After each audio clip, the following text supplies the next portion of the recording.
Oh no, there it goes. I thought we should do some intro, just brainstorming, to spitball some intro concepts. Yeah. Oh, just like for every time or for this time specifically? I don't know, just for this time. And then, I don't know, man. I don't have a plan. I just think that sounds fun. Yeah, all right. Well, the Puppy Bowl is tomorrow. The Puppy Bowl. Okay. Yeah. I think they could use some rebranding. Okay. Yeah. Because everyone... It just needs to rhyme more with super at this point. And I think everyone knows what a pupper is. I think we're well past due for the Pupper Bowl. You're inviting people to call it a pooper bowl, though, at that point. That's actually where I started. I worked backwards from pooper bowl. Okay. I don't know why there isn't like a knockoff Super Bowl that's just called the Super Duper Bowl. I don't think that's copyright infringement, technically. It's like the Playmobil of football. Are you eating? Are you still eating? We did this an hour later and you're still eating? I eat 8 hours a day and 11 is the first hour. You just start as soon as you're on camera. You're like, okay, that gets my appetite going. Every time you get your picture taken, you're like, damn, I'm hungry. I did get my picture taken last night, and I was hungry. There you go. No. What are you drinking? I know you don't dig coffee. This is just tea. Tea. Yeah, I knew I was. It's Lipton, like literally the most basic bitch-ass tea I could find. Yeah. You're doing a white boy tea. Let me try a classic intro, okay? Just stay right there for a second. All right. Try. I don't know how this is gonna. I think I need to pretend. I need to be like lower down, but not look like I'm lower down. So this is gonna. Okay, there we go. All right, hold on a second. It really kills my knees. Oh, hi! Didn't see you there. Do you like that? That's an old school. I hate it. It's a good one. It's like now we're about to have some kind of, we're going to talk about some real issues that's affecting the youth or something like that. Yeah. Here's the old podcast favorite is you clap to make sure we're synced up. And we're not actually syncing up our audio this time, but maybe we should just do that anyway.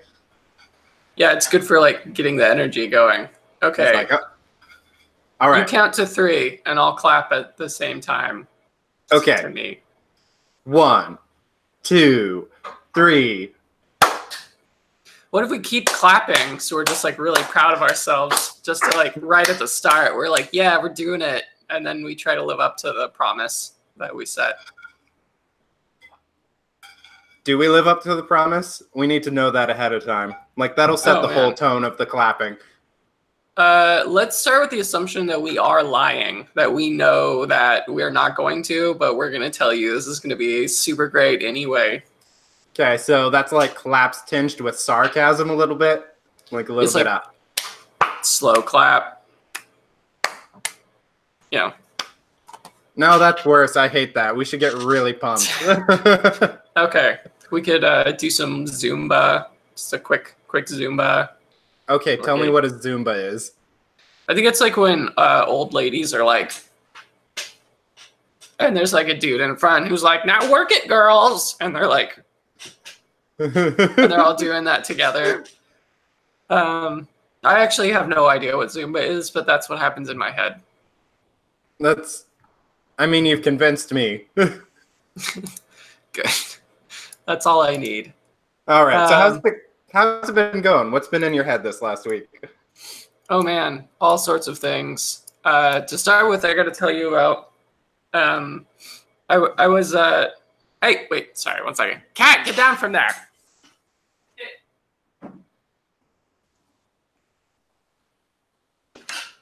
Super fun cats. Get a whole bunch of them. I was taking screenshots of how to set emails from one domain to never go to your spam folder for a client. And I was just like, here's how we do it. And I'm like taking screenshots. So I open up my spam folder. And then the first thing I see says Jeremy Maddox and then one of my passwords. And I'm aware that there's a giant password leak that happened recently. Like a bunch of people's passwords for a bunch of services are just floating around on the internet right now. So change all your passwords. So I mean, this is how they get you, right? Like, yes, it's so literally tired. How they get you. I am so tired of changing my password. I'm just resigned to it.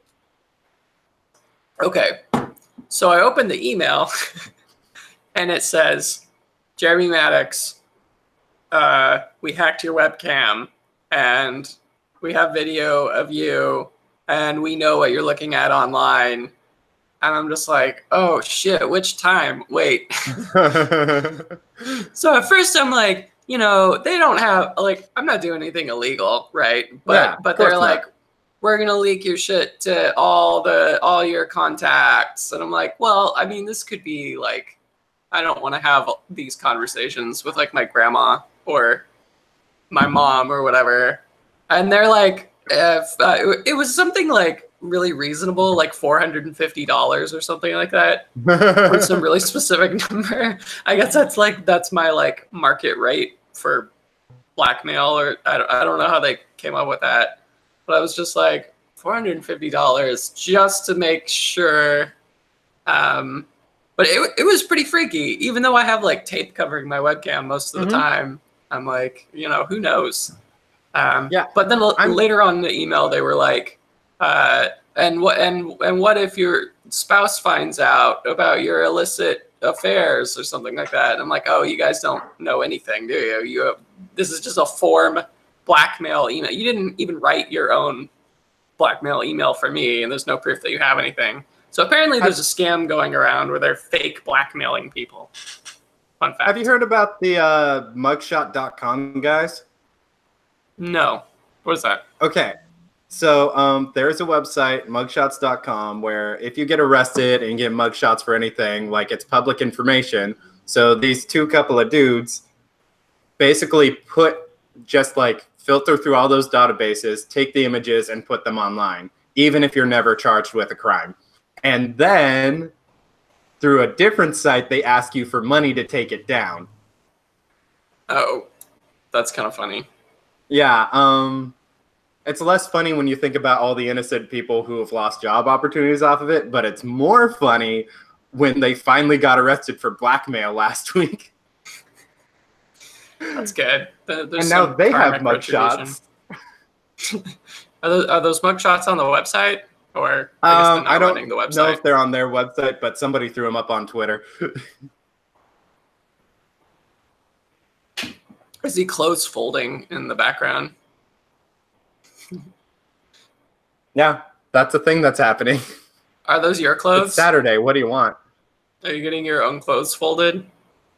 No, I'm pretty sure my clothes are already folded, right? Yes, you are. It's okay. Cat, stop it. God damn. Sorry.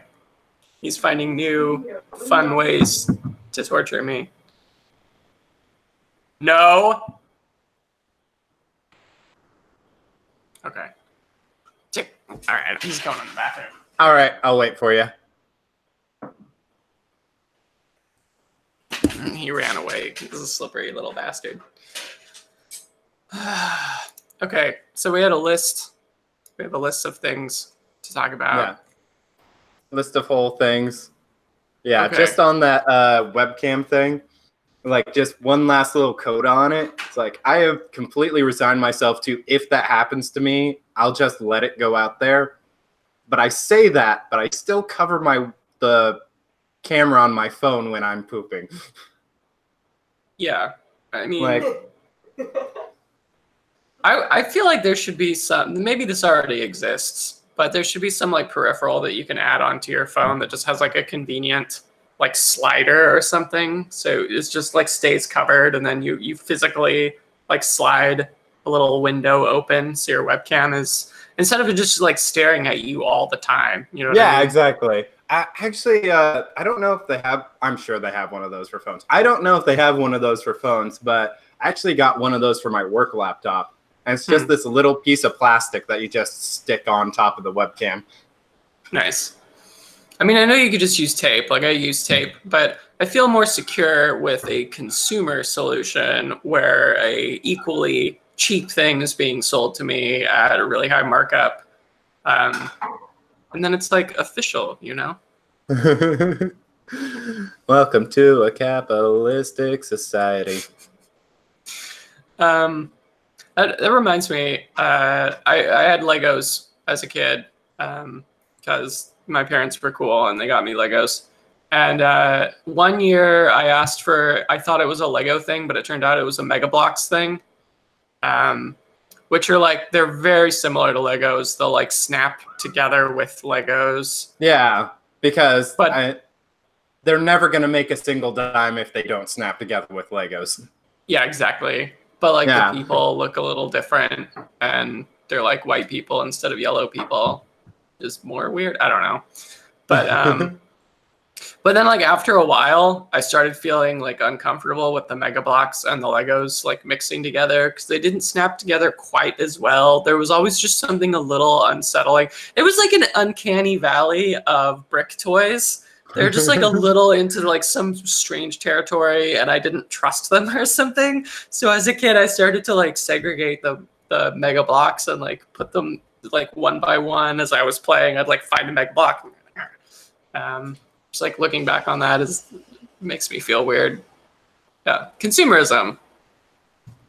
Okay, so the thing you're dancing around is we were talking about the Lego movie earlier this week. Yeah, so have you seen Lego Movie 2, the second one? Is it out yet? I thought it wasn't out until next week.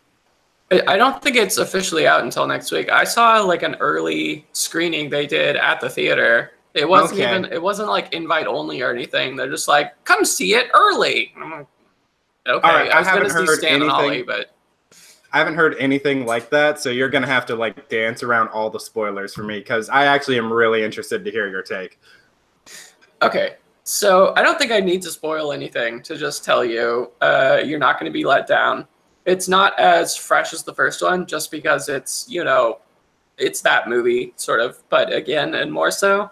But I think it's really great. It's really funny. It's somehow more meta than the first one. It's probably the most meta I've ever seen a mainstream movie get, to the point where the credits song is self-aware. Like everything's commenting on itself and then commenting on itself. But it's like really effective and playful. Yeah, it's really funny. The songs are catchy. I think you're going to be delighted. Yeah, I'm basically the target audience. Yeah, you are. I mean, more so if you have kids. Christine and I saw it, and I think we were the only couple in the theater that didn't have children there. We just like movies. Yeah, were the kids well behaved? Yeah, for the most part. I mean, yeah, I mean, they would like repeat lines and stuff, but I don't know, it's fun. You're like, yeah, even the kids like it. But definitely hit me up after you watch it, because there's like specific bits that we got to talk about. Yeah, I'm interested in... I did read a review that really danced around the stuff that happened. So I'm interested in Rex Dangervest. I'm interested in when it starts getting a little bit more meta, because I heard like it starts to glitch out like partway through the movie. Yeah, all those things. Yeah, man, you're gonna love it. Like, having said that, don't set your expectations like stupidly high. You know. Yeah, of course not. It's a movie based on toys. So anyway, let's talk about movies based on toys. So, see, this is why I want to like hold the like pre-conversation that we have like until we actually get on air, because it's way less organic for us to go, oh, we had this great bit, let's talk about it. We'll work it out. But we also like I feel like we generated a lot of stuff that I don't know would have come up organically. But so my pitch was like what other construction-based toy movies could exist. And you told me that they are making a Playmobil movie.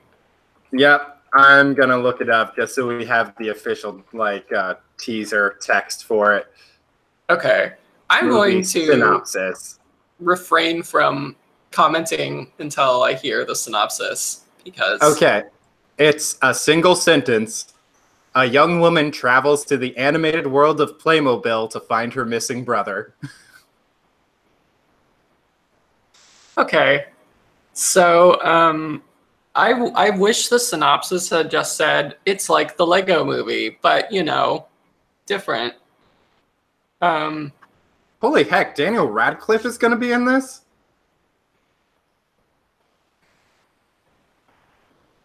It'd be really weird if it winds up being a good movie. I know, right?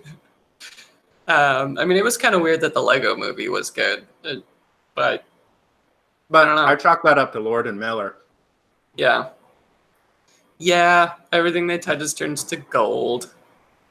I mean, I even liked 22 Jump Street. It was good, man. Yeah. Wasn't Rob Schrab involved with the second Lego movie at some point? He was. Then he got fucking fired.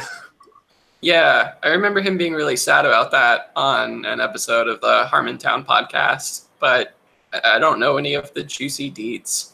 Are you privy to any juicy deets? No, I haven't. I think both Lego and him have been very mum about that, which is kind of everyone or just kind of them, and he's under a gag order. Yeah, I assume. Like, you can't let people bitch about your multi-million-dollar movie. Yeah, okay, so Playmobil movie is a thing, which would be great if it was a more formulaic and less creative Lego movie ripoff. I don't... Go ahead. Okay, so I don't understand how anyone thought this was a good idea, but I do understand how once the idea was created, it actually got pushed through for production because the Playmobil executives have to believe that what they have is just as good as Lego, or else they have completely wasted their lives. I don't think they really give a shit. Do you think like their board of directors cares whether they have their toy is good or not? I mean, they're gonna lose money off of this unless, licensing. Never mind. That's why Cars did so well. Like, yeah, the original Cars, when it came out, was Pixar's worst performing movie. It shouldn't have gotten a sequel, except for the fact that it sold a bunch of toys. That might be why it seemed like they were really phoning it in for the next two. Yeah, they're just like, hey, more toys. Yeah. Yeah. I mean, even the Lego movie is like, you can buy like play sets for a bunch of the stuff you're looking at. And it's effective because I want to. One interesting thing about that is when they made the Lego movie, Lego corporate was actually contracted with the producers of the movie to make a certain number of Lego sets based on the movie. And the material was actually so rich and provided so much that Lego made, I think, 4 more sets than they were originally going to. Yeah, that checks out. Yeah. Okay, so additional construction toy-based movie, Lincoln Logs. What do we got? Okay, Lincoln Logs. Takes place in a forest. This could be a horror movie, actually. No, I think Abraham Lincoln is in this one. He's involved somehow. I think it's a historical thriller. That could be. Or it could be like, it's like Lincoln's log cabin gets demolished, and someone has to like build something from the parts. So those are just Lincoln's logs. I don't know. Okay. That didn't really go anywhere. What else? It was great how awful it was. We had nothing for that. Ooh, I thought we could come up with something. I'm just gonna edit this whole thing out. Okay. I can't think of. There's Connects, Erector. I don't know what the kids do. You can't touch Erector. Erector made me laugh. Because it sounds like erection. I mean, yeah, that's let's why. just call a spade a spade. But that could be like a cool. It could be like Terminator, you know, because it's like metal bits, or like Transformers. There's my pitch. Erector is basically Transformers, only they're like self-building robots. Bay. Yeah, Michael Bay is not involved because this movie is too good for Michael Bay. Wait, who do you get to direct Connects? Who directs Connects? I can't even imagine what kind of movie Connects would be. It's like, what's the essence of Connects? They're like weird little plastic bits that snap together, but that describes Legos as well. Yeah. The annoying thing for me is like when I ask, is like, oh, who would you pick for director? Like, I almost want to add the caveat. One sec.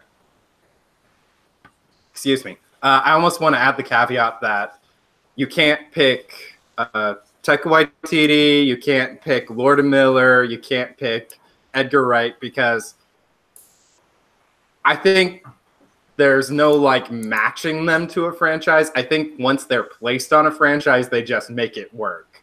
Like the goal of this exercise is to figure out who actually works already. Oh, Michel Gondry. Oh yeah, Michel Gondry connects the movie. Man. Yeah, there we go. With a script written by Charlie Kaufman, it's surprisingly poignant and it makes you feel bad.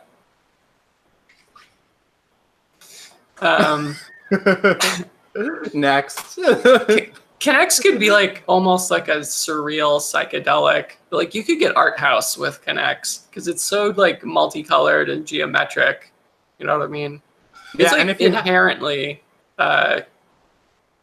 It's like that thing. It's like mandala-like almost. There's a lot of like radial symmetry involved. And if you do Connects with Michel Gondry, you just know that you're going to have like a lot of steel pieces floating around the screen on string, like very visible string moving them around. Yeah.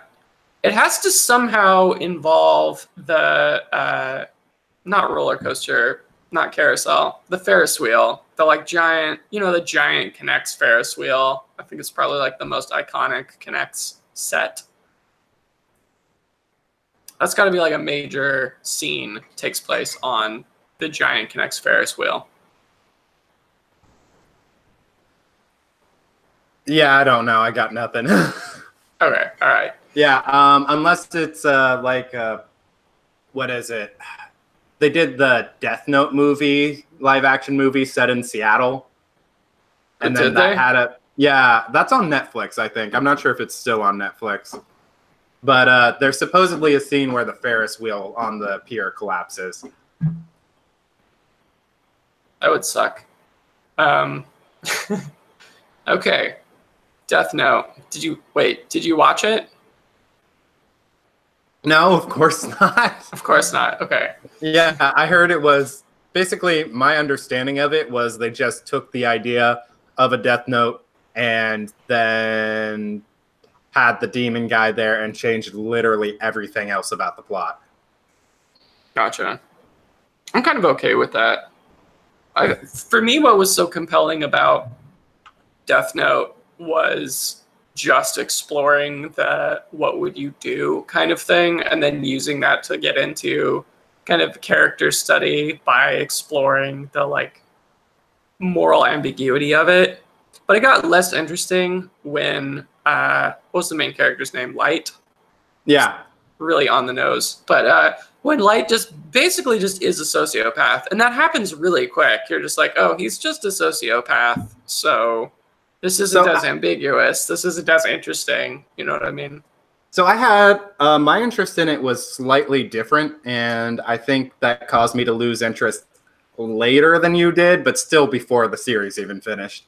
What I really liked about the series is that it gave you a very concrete set of rules that could not be changed and had to be followed, and then had like really strategic gameplay happening around them. Like for me, it was essentially watching like social game like play out in fiction. Yeah, that was kind of interesting. I felt like that lost steam once Light like joined the police force with what's his face, L. Oh no. So actually, the moment where it stopped for me was after L died. Like before that, I was still fine because Japan actually did their own live action movie based on it that ends at that point, but has like one extra twist on it that I really liked. So when Light has pulled out like the tiny piece of the Death Note that he had hidden in the watch, and then once he's finally got L's name and scrawls it down, the only thing that's different is L had already written his name in the Death Note for like a future date. So what Light wrote down didn't work, and it was also able to be used as evidence against him. Oh, interesting. Yeah, so basically they just changed who won. You do kind of want the good guys to win, right?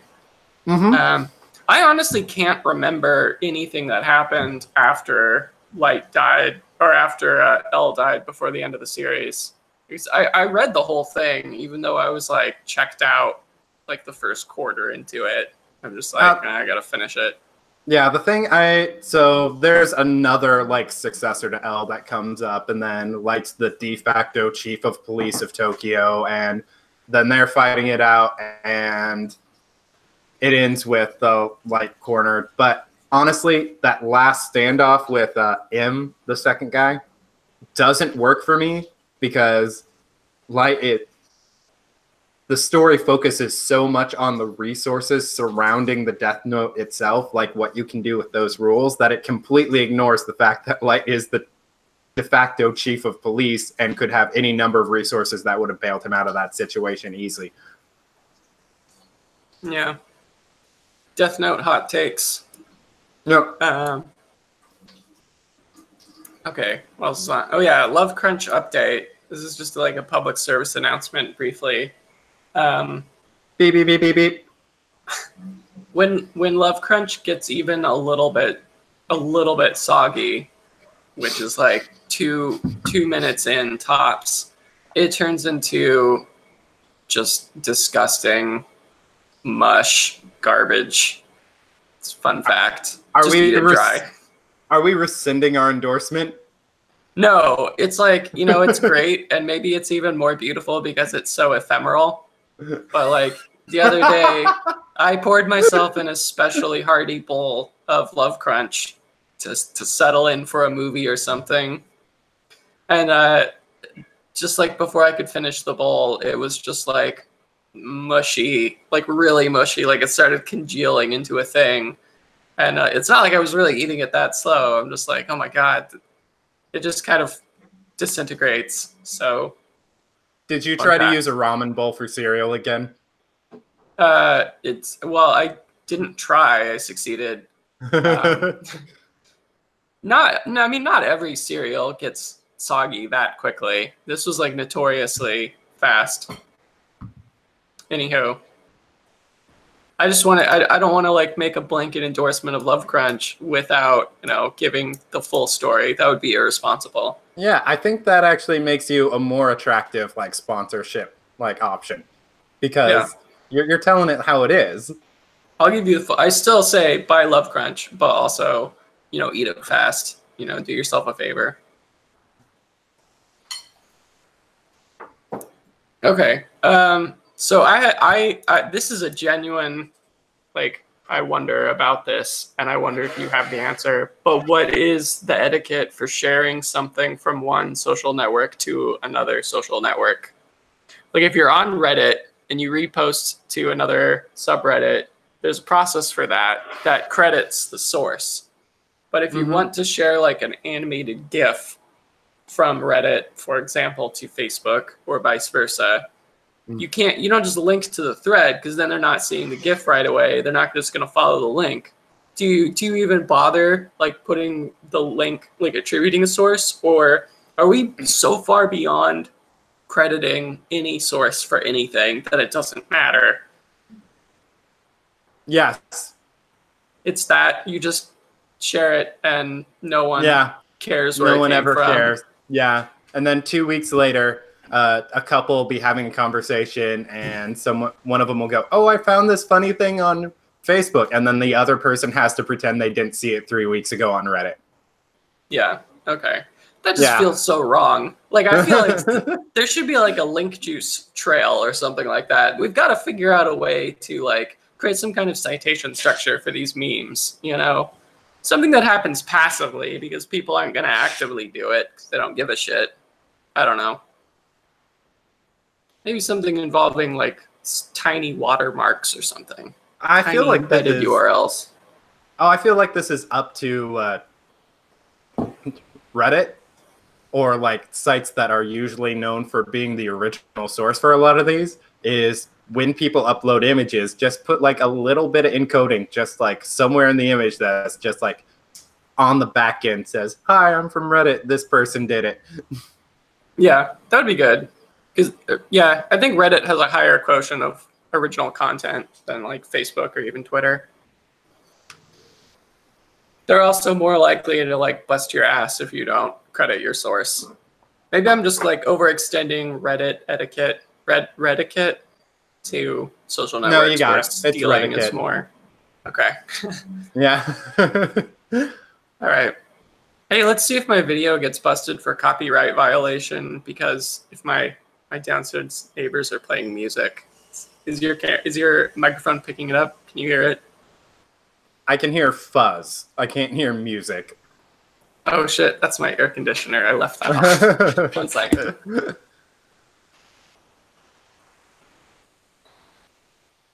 Hey. Do you hear the yipping? They like to yip sometimes. I heard that. Okay. They're I don't adorable. know. Yeah. Oh, you say that now. Oh, I've lived with Buster. I know. Oh no, that's not my cat. Oh yeah. Those are the neighbors. Wait, your neighbors yip? Yes. I don't know. Weird. Is it like a sports thing or like a reaction to music sometimes? I can't tell.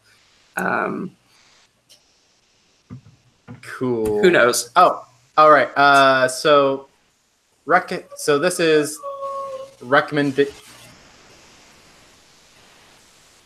I think I heard him. Yeah. Maybe they hear me talking about them. Yeah. So this is a recommendation for specifically Jeremy. If you check, I was told that if you check it's somewhere on Steam, like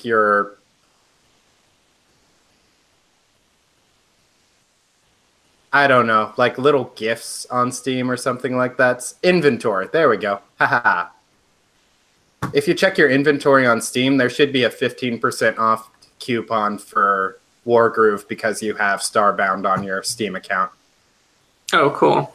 Yeah. I do feel like Starbound should continue to provide me value since they don't seem to be updating it and they like take backseat their previous update that they had announced.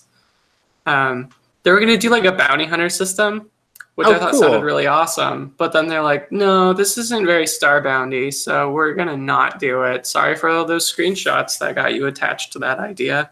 So I'm just like, fun. Are you going to do anything?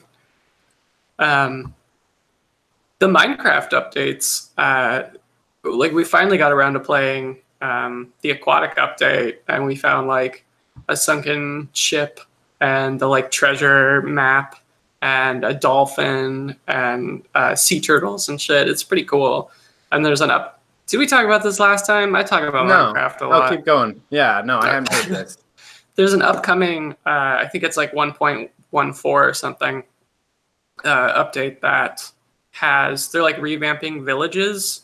So villagers are sort of costumed differently and a little more complex. And then there's some like raid mechanic where pillagers or like enemy villagers or something will like raid a village and you like protect the village and get rewarded or something like that. But there's also just a bunch of like cool new blocks and features. Like you can compost. There's like a composting bin, which finally gives you. I mean, honestly, I'm like a little excited about that because I have a lot of seeds, wheat seeds that I don't need. So like if I can turn that into bone meal, that would be great. The campfire is adorable. I'm excited for the campfire and like the smoke signaling aspect of it. It's really cool. I'm actually when we got off the phone a couple of weeks ago and you're talking about Hightail, one of the first things I told Elise after I got the phone is, "Oh, Jeremy's totally buying me that. Like he buys me every game like that comes out." No, man, get your own Hightail. You know what? Just you really need people to play with. It's probably deserved at this point. Yeah, I'm super stoked about Hightail. There's also, since we're on the topic of sandbox games, I backed on Kickstarter a while back, so they're still developing it. What's it called? Can't remember now. But it's like a strategy, sandboxy, like space station builder. It's like isometric, top-downy kind of view, pixel graphics. It looks pretty cool. I mean, you can't play it yet, but if you're into it, the screenshots look enticing. Well, I do like strategy games, so... And I keep trying to get people to play RimWorld, even though it's also super punishing, but it is honestly a fantastic game. There's only so much punishing I can take. You can play casual and not wind up with a famine where eventually the dogs eat the corpses of your colonists before they themselves succumb to starvation.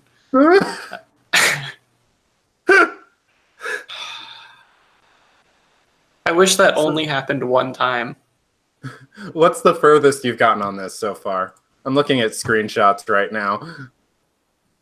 I think, honestly, the last time I played was the last time we talked about it when there was an update and it like broke my colony. But that colony was the furthest I've gotten. I haven't made it off-world yet, unfortunately.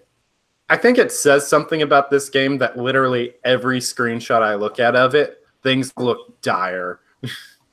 Things often look dire.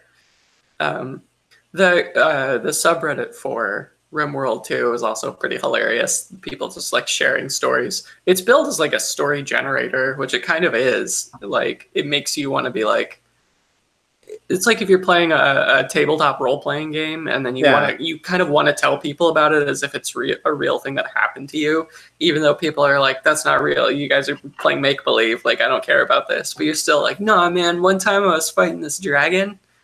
It definitely has that same effect. Yeah, that's interesting. And it kind of reminds me of this, I'm looking it up right now, this one print-and-play board game that I checked out called The Quiet Year. Have you heard of this? No. Okay, so it's basically a game where you and however many other people start off with a blank piece of paper and a deck of cards. And you just take turns at the very beginning drawing like little elements on the map that are parts of your post-apocalyptic town. And then the deck is like 4 seasons throughout the year where you know that bad stuff is coming at the end of the year, but you have an entire year to prepare and kind of build up your community towards that. So every time you flip over a card, it's, oh, you found some wild dogs on the outskirt of the village. You can use them for one of these 2 things. Make a decision and then draw it on the map. That sounds really cool, actually. Yeah, so it's like play that. It's specifically a story builder where you are working together with someone else, not to tell the story of like individual characters, but of a community. And like, they don't really kind of explain like who you're playing in the game, but you can kind of pretend to be like, oh, different factions of the community or community elders coming together and make these decisions. That sounds pretty dope. Yeah. On the topic, I went to a game night recently, and there was a game there that incentivized memory, that like rewarded being able to remember what cards are in the deck. And that was like the most punishing and agonizing game I think I've ever played. It's like, ah. Do you remember? Would you make a game about that? Do you remember what it was like? Because I don't. So it was like a you go around a circle. You have a deck of cards. Your first round is like you're trying to describe. It's like a guessing game. You're trying to describe what card is in the deck. Second round, you like mime it, and third round, you like make a facial expression to try to communicate it. I think that's monikers. That sounds about right. Yeah. So that's actually been a party game for a long time where you didn't need to actually buy any pieces to do it. So everyone would just like take a piece of paper and write down one thing to mime out and put it in the bowl. And then you would take turns drawing out of the bowl and doing those. So, but yeah. Now, but now they have a pretty box. Right. It all comes back to consumerism. And let me tell you, it's a really pretty box. Nice. Okay. Do you know bands anymore? Because I don't know bands anymore. Do you know bands anymore? No, not really. Like, okay. And I'm hanging out with younger and younger people, so I'm keep getting like dissed for not knowing bands anymore. Yeah, like I don't even know top 40s artists anymore. I could not tell you what they're playing on the radio or what music videos are currently in circulation. All right, so where are you heading with this? I'm not heading anywhere. It was just a realization. Christine and I were looking at like a music festival, and we're just like, do you know even a single one of these guys? She's like, no, I don't know any of these guys. And I'm like, I've heard some of these names before, so I know these guys are a big deal, and people are going to be really excited that they're coming. But I honestly don't know a single one of these bands. These like guys. Yeah, it's like a big festival too. So they're not like nobody artists. Don't know bands anymore. Well, at least we can look at those lists and say, oh, this is because we're not cool anymore, as opposed to some of my friends who look at those lists and go, what a chip. They're only bringing losers here now. Like, at least we have the self-awareness to know we're old. Yeah. It's really easy to call those guys on their bluff, though. You're just like, oh, who do you wish you could see here? And if they say, like, Katy Perry, you're like, gotcha. You don't know shit either, do you? Yeah. We're old now, I guess. What was it? Late last year, I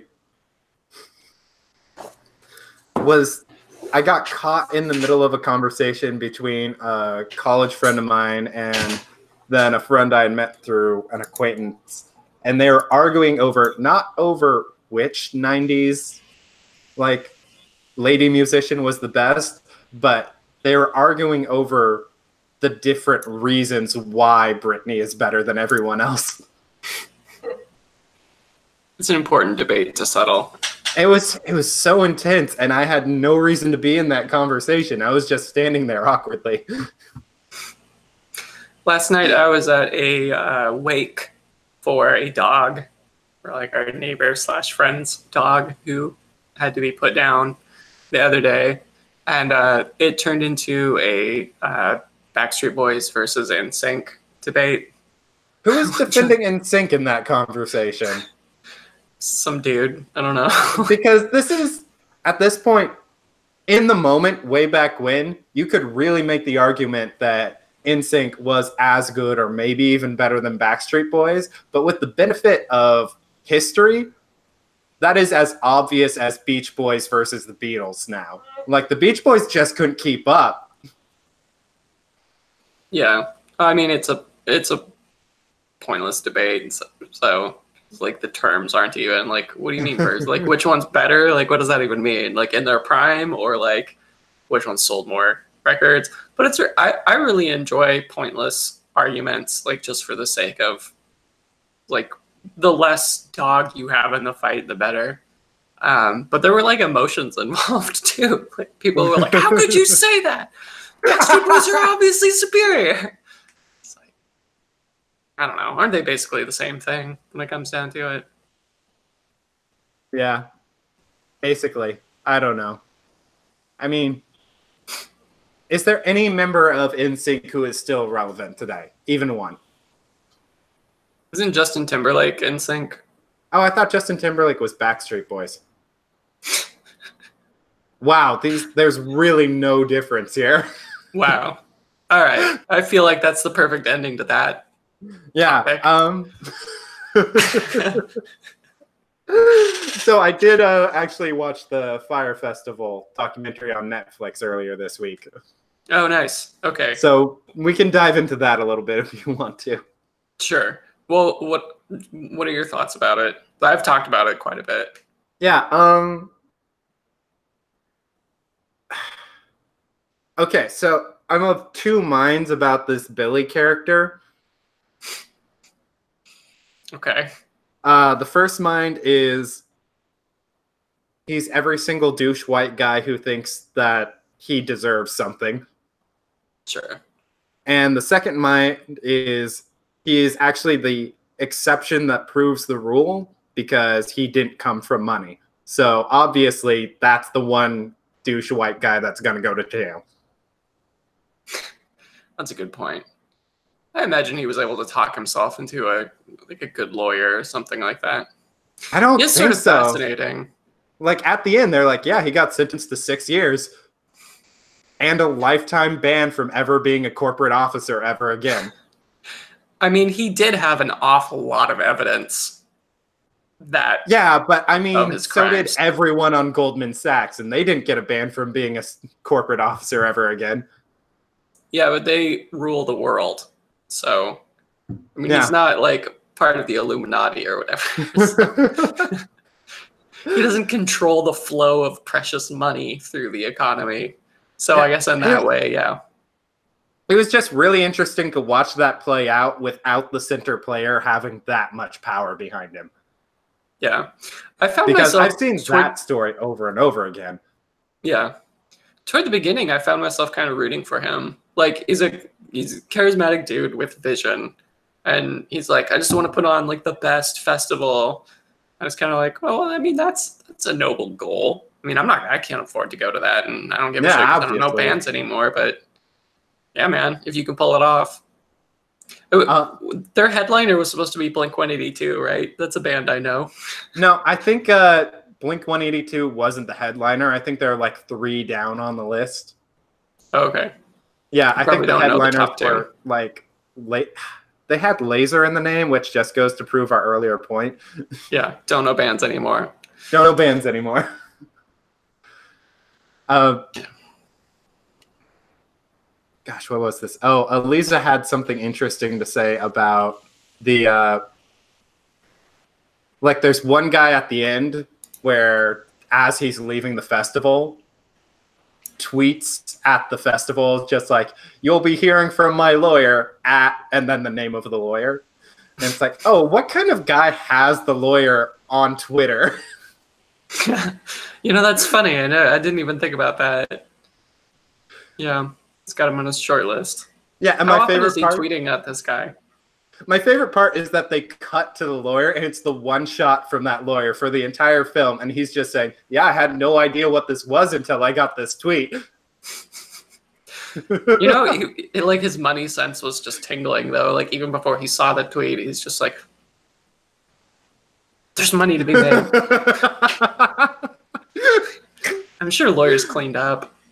Yeah, it was like the worst case of false advertising ever. But they didn't have any money to give them, basically. Like they say at the end in the synopsis that they want a $5 million settlement, and they haven't been paid because they didn't have money to pay them with. Yeah. Honestly, the saddest part is the Bahamians who didn't get paid, like the actual laborers who were like breaking their backs. Like, you know, a bunch of like rich white kids get screwed out of their money. There's some schadenfreude, but like the people We enjoyed that picture of a sandwich. Yeah.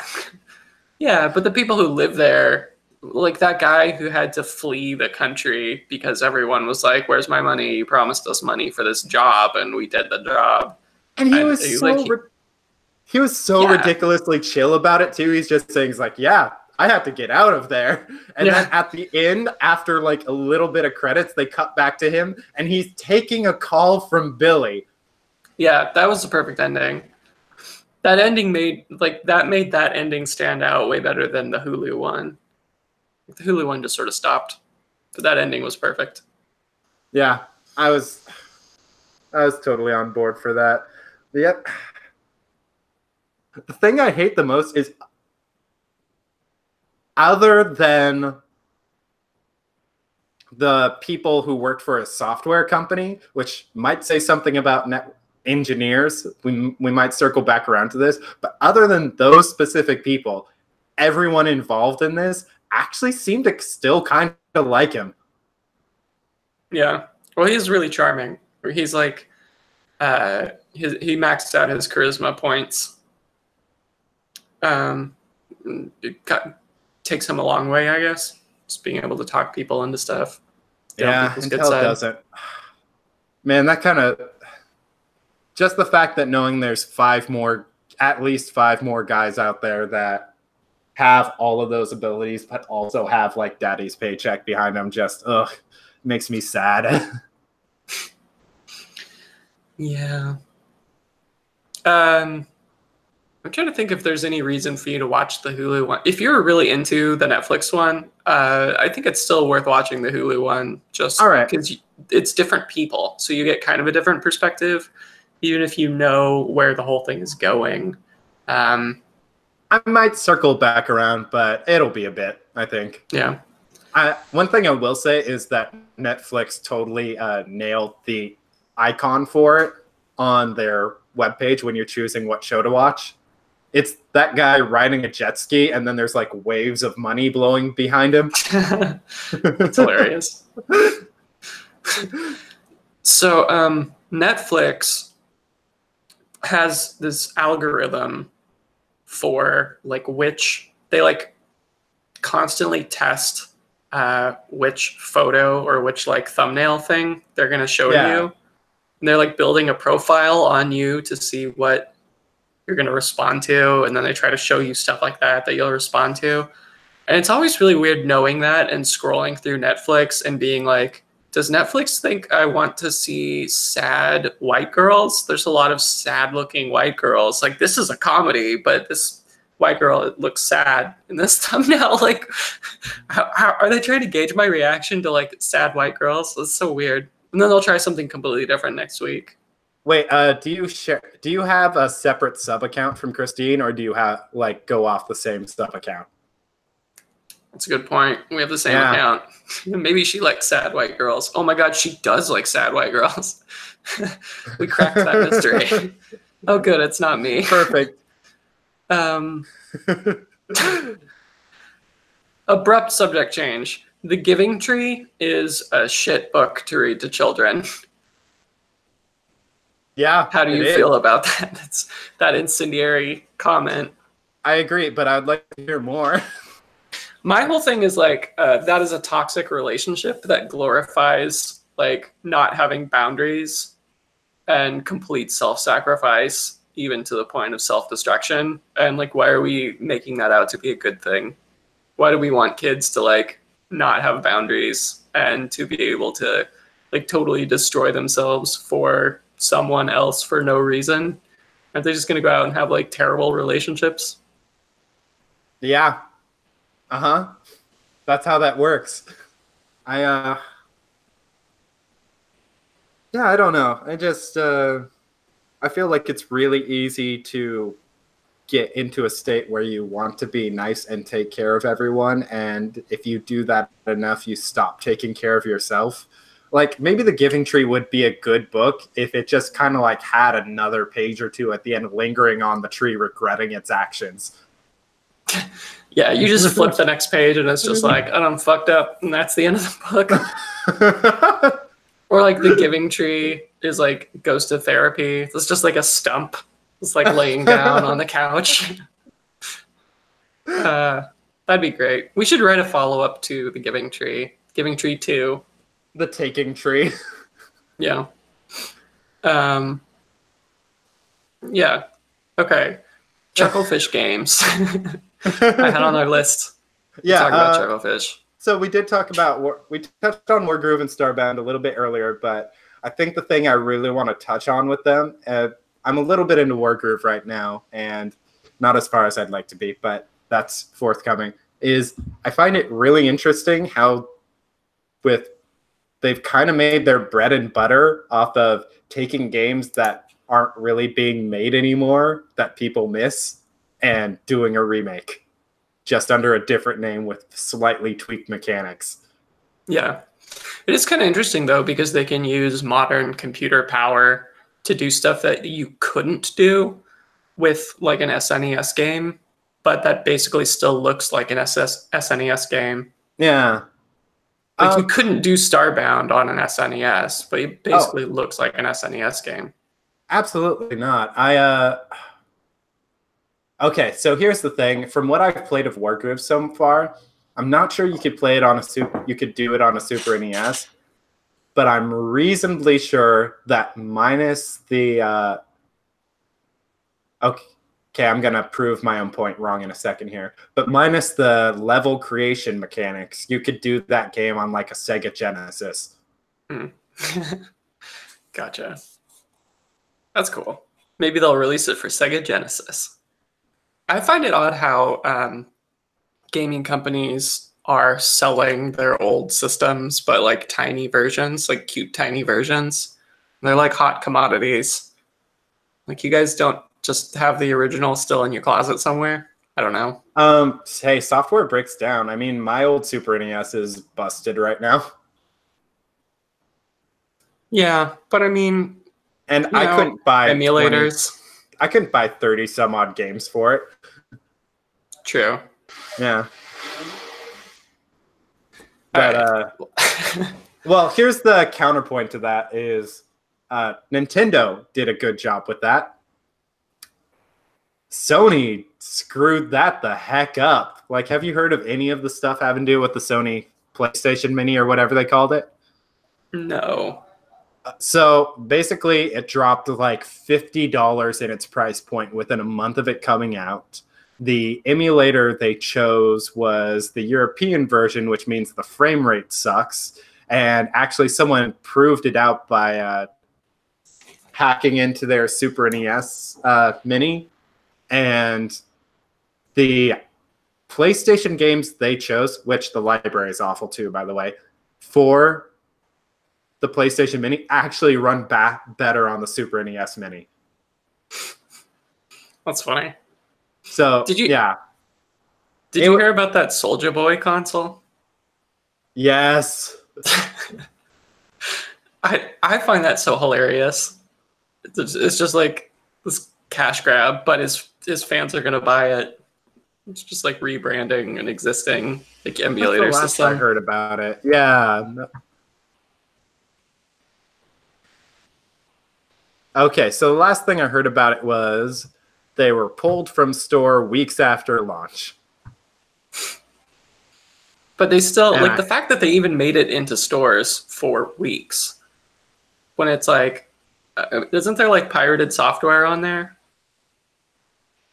Supposedly it's just set up in a way that's really easy to pirate software onto there. Oh, gotcha. Okay.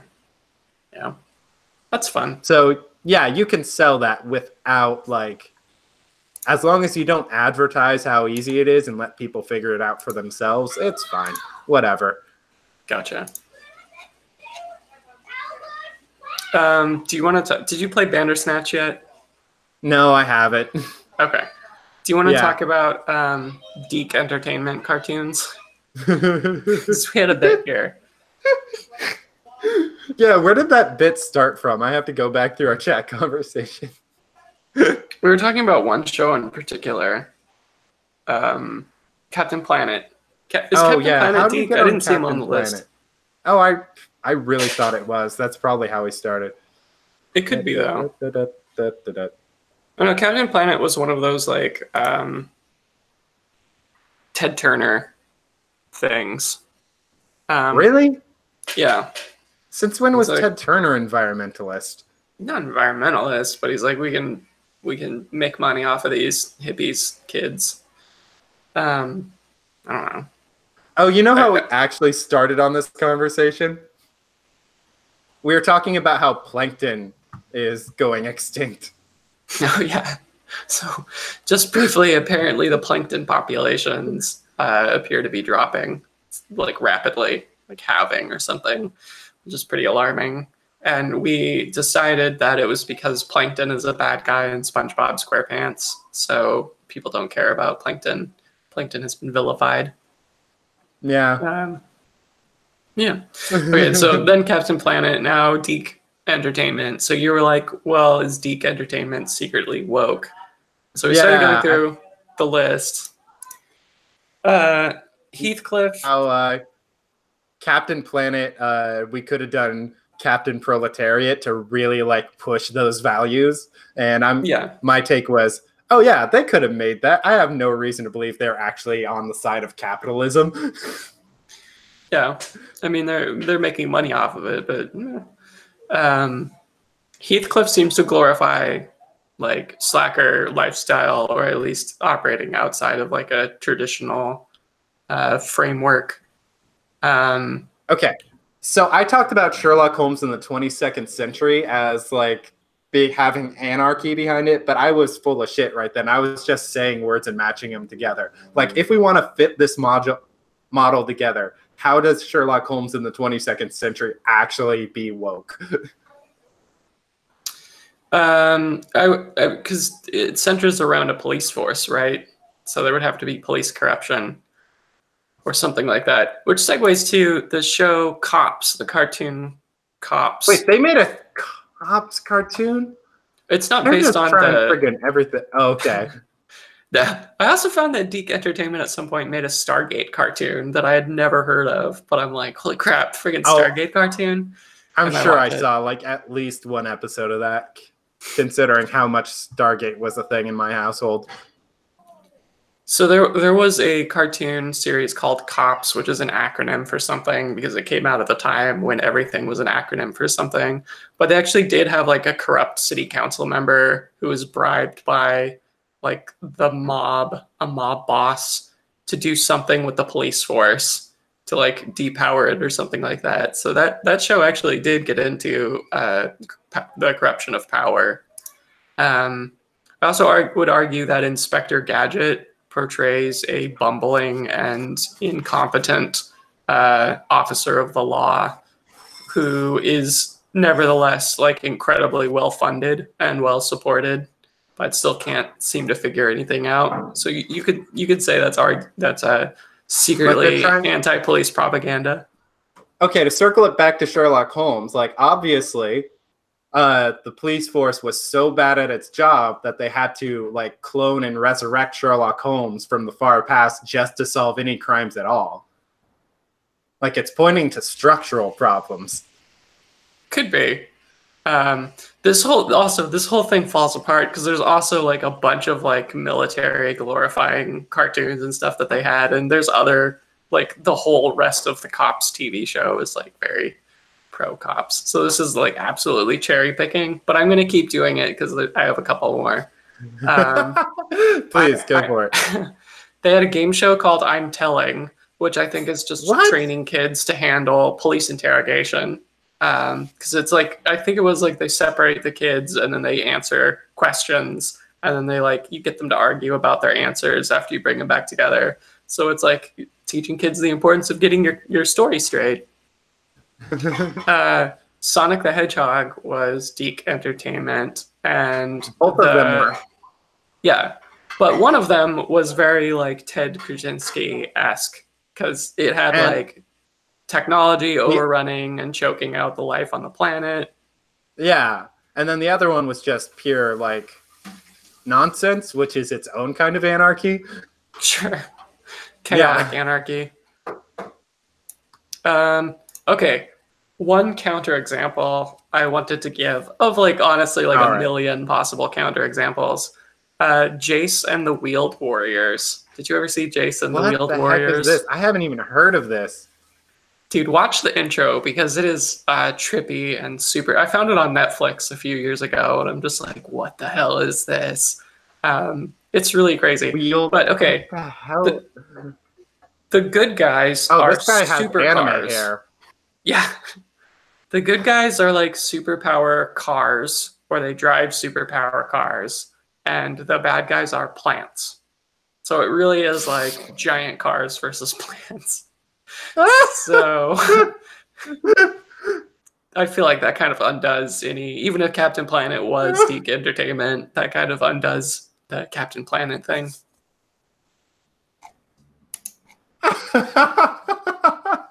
I have it up now. Wow. Wait, did they just want to get some of that Transformers money? Because I know Beast Wars was a thing back then. I assume so. It's such a weird, there's like a wizard, but it takes place in the future. And it's such a weird like genre mashup. Okay, I'm done looking at this. We can just segue to like just watching Jace and the Wheeled Warriors. But honestly, like good luck even making it through an episode. Like it's pretty painful to watch, but it's like a fascinating train wreck. Did we get to talk about the end of Steven Universe yet? No, we haven't. Although I have seen that they are going to do another season, so I guess it is not the series finale. Okay. Yeah. No one said it was the series finale, and I was really interested to see if that was actually the case or not, but it really felt like one. Yeah, I went into it thinking that it was the series finale. I know they're making a movie, so I thought the movie would be the lone follow-up. But no, apparently they're making a movie and then a season 6. That's really interesting because, I mean, even Adventure Time didn't get the movie. Yeah, which is really sad. And they had a rushed final season. I guess they're like 4-part finale or whatever it wound up being. Kind of the movie. Yeah, but I think they wanted to make that like a full season of like tying stuff up, but they had to kind of cram everything. And that forest wizard princess character, Finn's like love interest, who got like 1 episode. Yeah. They didn't do anything with her in the finale. So I feel like that whole relationship just got downplayed. Sidetracked, which maybe that, at the same time, maybe that was kind of the point with Finn in the first place. Like he had to get over himself to be anything. Yeah. Like watching Adventure Time for years and then the length of time between new content coming out and then like the actors themselves getting old and then even like your relationship with the characters change because you don't really know what they're into so much anymore. It feels like you're like kind of growing up alongside an old friend and then getting distant. You know what I mean? It's like, oh, Finn and I don't talk much anymore. I think he got a new girlfriend, but I haven't really met her. Yeah. Yeah, between... Do you see any other cartoons like kind of picking up the torch from Steven Universe and Adventure Time? Yeah, I don't know. I mean, I don't really have... I'm old, again, so like I don't really know what the kids are into anymore. Yeah, but I felt old when Adventure Time came out. Yeah, that's true. And so it feels like something of enough quality will kind of penetrate to us because we care about good animation and good storytelling. So it really feels like the end of an era. And that's... Yeah. There was like a continuity almost for me of like Avatar: The Last Airbender. And then around the time that wrapped up or I finished the series, I got into Adventure Time. And then, while that was kind of wrapping up, Steven Universe is a thing. But I don't really know. Like, we've tried a few things. We tried watching the new Netflix series by the Avatar guys. Couldn't really get into it. The CG kind of throws me on that.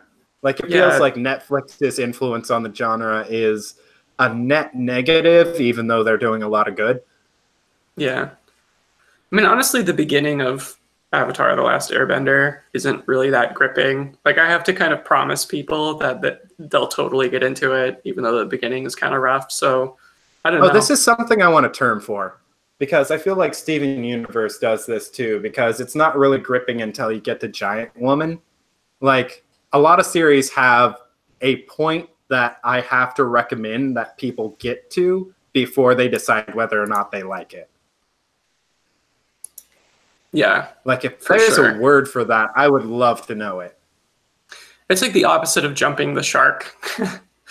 Like meeting the shark. I don't know. Jumping the dolphin.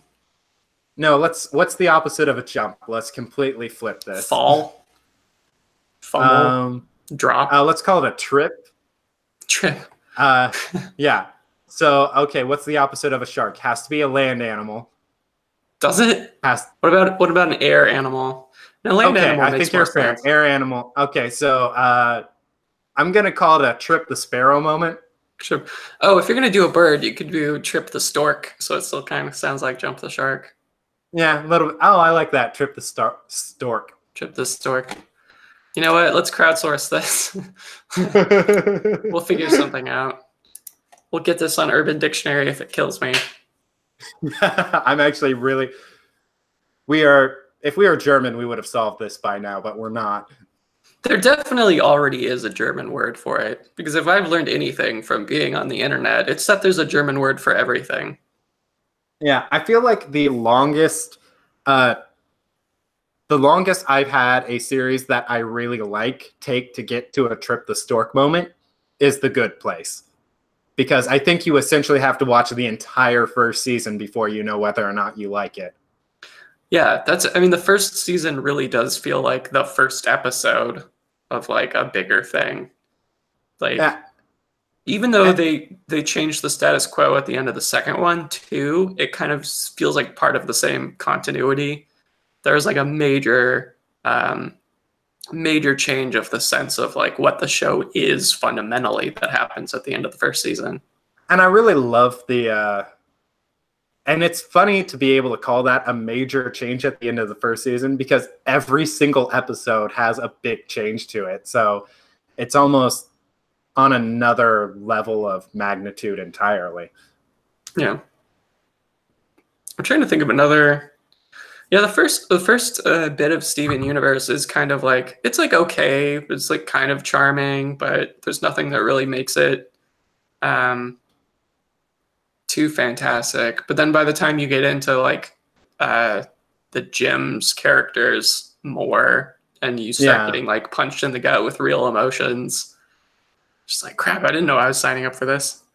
But it takes a while. That first season is like 50 episodes or something like that too, right? It really is. Like, I really appreciate a slow burn, and I earlier this week at Costco, we picked up the first 6 volumes of the Pokemon Adventures manga. Like, do you remember that from back when we were kids? Yeah, that was the one where they like really sexualized Misty, and No. Was it the one with the giant Ghastly or whatever it was in one of the episodes or one of the issues? Yeah, I think so. But yeah, like Red has the team of like Bulbasaur, Pikachu, and Poliwhirl. Oh, I know what you're talking about. Okay. Yeah. So, yeah, I remember that from when we were kids, and like from having experienced the kind of slow burn that Steven Universe did and really appreciating like really building to moments and earning it.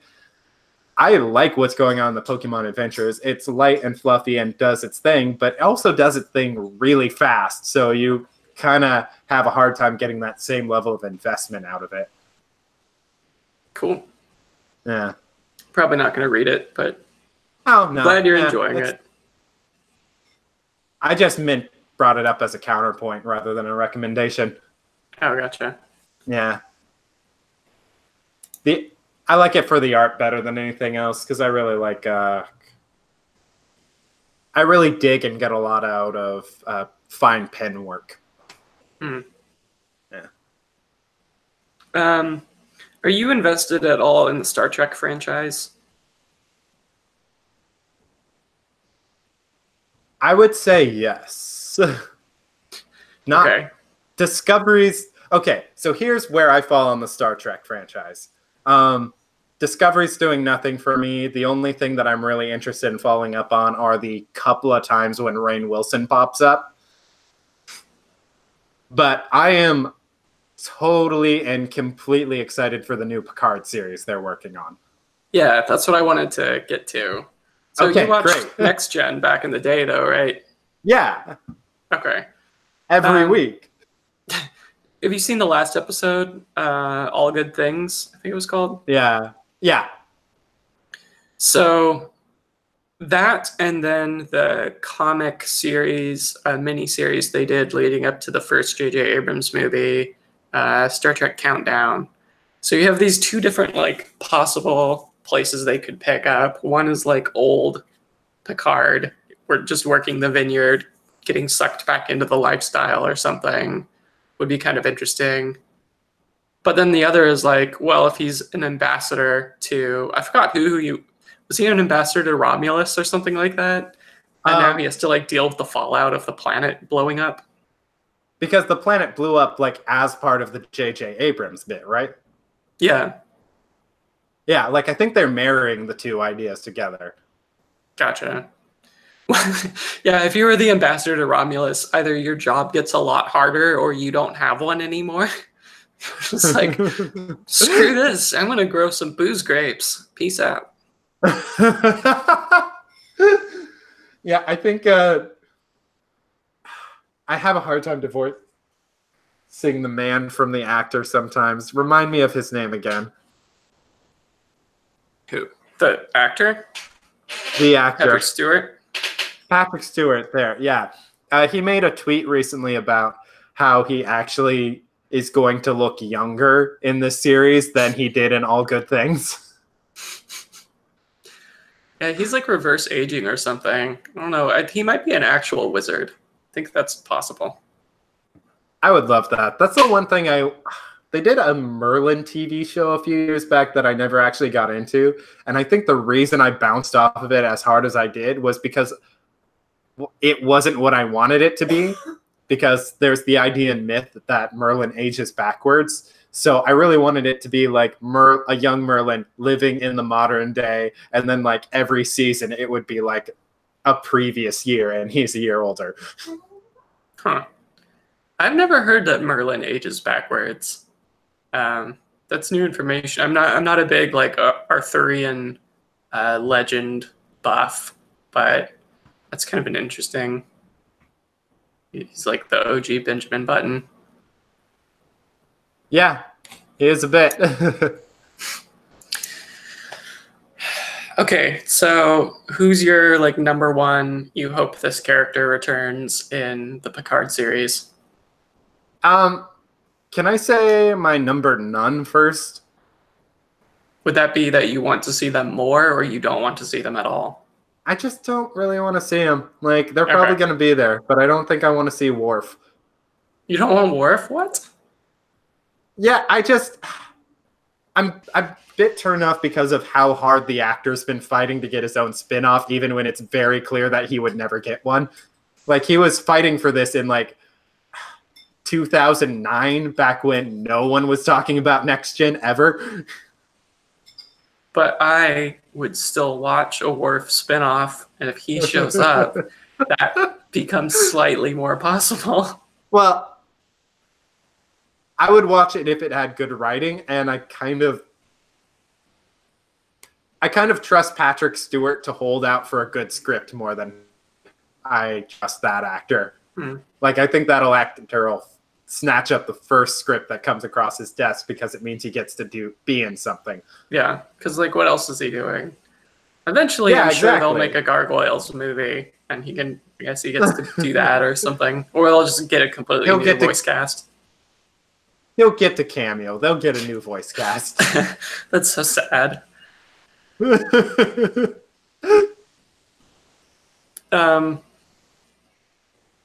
I obviously want to see for me is like a tie between Data and Geordi LaForge. Data would be difficult because he, like Brent Spiner, is old. Data is a robot. So, I mean, it's not too hard to be like, I've invented a way to appear to age so like many times. Yeah. And in All Good Things, he did give himself like a white streak. Like he wants to age. So yeah, like I'm totally on board with that. The character basically explains it himself. Like he wants to be human. So yeah, of course he's gonna try to age. Yeah. In Countdown, the comic, Worf was like a general or something for the Klingon Empire, which I thought was a weird move for that character because he was raised by humans, wasn't he? Yeah, like, and then when you get to Deep Space Nine, he's in full-on diplomat mode. Yeah. Like, why? I mean, I get like having a connection to your culture, but I don't know, like, doesn't he have a stronger connection to Federation culture or to like Starfleet and Earth and humans and stuff? I mean, there's something like oddly essentialist about, like, I don't know, that just seemed like a weird move for the character. Plus he had like a whole, like, he got married.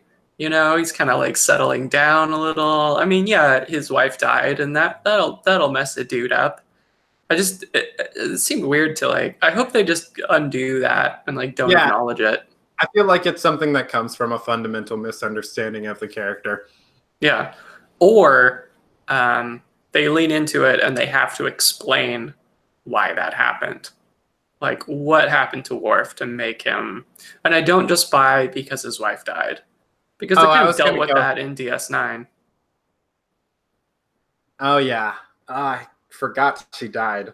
I was going to go his wife left him. Like, that's enough. Maybe you go back to your, like, youth and then reconnect with your war, like, Empire people. I guess so. I don't know, man. It's got to be more than that, though. Who played the engineer on Next Generation? O'Brien? I don't know the actor's name. Yeah, I want O'Brien back. I liked O'Brien. He was like oddly, he was like a charming everyman. Have you seen those O'Brien comics on the Tumblr? Or, I mean, I see them on Tumblr. I'm sure they're elsewhere. Like Sad O'Brien. Wait. Yeah, you're linking me to this. That's all that's happening. That's Chief O'Brien at work. Okay, I think you're gonna like this. I would like go back a bit. Yeah, I'm gonna read up on this once we get off the phone. Okay. It's super great. I heartily recommend it. I would watch a TV show that's just this. That's just like O'Brien. It's like kind of bummed out. No one wants to hang out with him. Okay, so you don't care about Worf. Oh, I see like one image of this. Yeah. So who would you want to see? Hit me with like an oddball, like. Well, I just said O'Brien, so there we go. Yeah, you did say O'Brien. All right. O'Brien, Data, Geordi, the whole crew. Oh, you know who I do want to see? And this is my crack pick. Like, I'm pretty sure he's going to be in there, but he has no reason not to be in there, really. The hologram doctor from Voyager. Yeah. That's actually, I'm a little curious what they do with the hologram doctor, because in one of the Voyager episodes, they've established that they have different hologram doctors now. Like, that has since been upgraded. Like, they're not using that model anymore. So there's like, well, this hologram doctor's been around for a long time, so I guess we can let him continue to exist. Well, he basically in Voyager, over the course of the series, he attained sentience. He got a portable like transmitter. He essentially became another like non-human human character like Data. What I want them to do with the Doctor, though, if they're going to bring him back, I think this would be interesting, is drop the whole like glorification of human beings, because he's not a human being. He's modeled after a human being, but he has the ability to alter his own code. He can exist in entirely like simulated realities, and there's not really that much of a difference to him between like a physical reality or just like a holodeck or just like a computer program. He could look like anything. Like, why is he obsessed with being a human being? And if he is obsessed with a human being, like irrationally, because it's part of his, why wouldn't he be like, well, wait, I can just take out this code where I'm obsessed with a human being. Like, he can completely change his own motivations. You know, he doesn't need like self-help books or anything like that. He could make himself feel or want or do anything.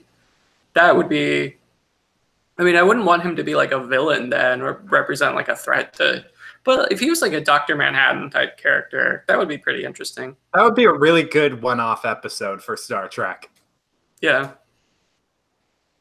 Yeah, like maybe he kind of disappears in, you know, however like many years past or like shortly after Voyager returns to the Alpha Quadrant, and then they just like encounter something weird that turns out to be the current Doctor. Wait, I have another theory. Okay.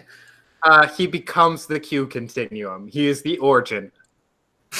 He just goes back in time. That sort of makes an odd amount of sense. They have time travel technology.